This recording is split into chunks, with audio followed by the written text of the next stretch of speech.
Iran பிரதிநிதிகளிடமிருந்து கிடைத்த பதிலை முழுமையாக வாசித்ததாகவும் அதற்கு தான் விருப்பம் தெரிவிக்கவில்லை எனவும் எவ்வகையிலும் ஏற்றுக்கொள்ள முடியாது எனவும் அமெரிக்க ஜனாதிபதி டொனால்டு டிரம்ப் தெரிவித்துள்ளார். ஈரானின் பிரதிநிதிகள் என கூறப்படுபவர்கள் எனக்கு அனுப்பிய பதிலை தற்போது நான் வாசித்தேன். எனக்கு அதில் எவ்வித உடன்பாடும் இல்லை, எவ்வகையிலும் ஏற்றுக்கொள்ள முடியாது. ஈரான் கடந்த 47 ஆண்டுகளாக அமெரிக்கா உள்ளிட்ட உலகின் ஏனைய நாடுகளுடன் விளையாடிக் கொண்டிருப்பதாக ஜனாதிபதி டிரம்ப் வெளியிட்டுள்ள மற்றொரு பதிவில் குறிப்பிட்டுள்ளார். மீளாய்வுக்கு பின்னர் பாகிஸ்தான் ஊடாக அமெரிக்காவின் சமாதான முன்மொழிவுக்கு ஈரான் பதிலளித்துள்ளதாக நேற்றிரவு தகவல்கள் வெளியாகின.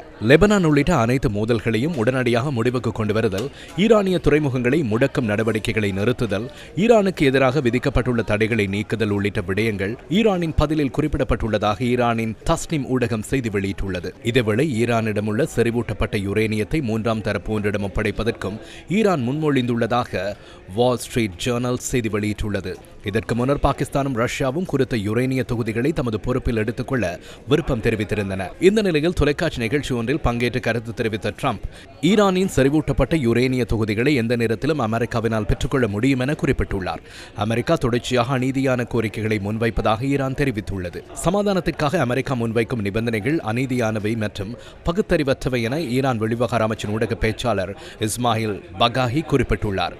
தமது தரப்பினால் பாகிஸ்தான் ஊடாக அமெரிக்காவுக்கு அனுப்பப்பட்ட பதில் முன்மொழிவுகள் மிகவும் நியாயமானவை எனவும் அது எவ்வகையிலும் அதிகப்படியான கோரிக்கை அல்ல எனவும் குறிப்பிட்டுள்ளார்.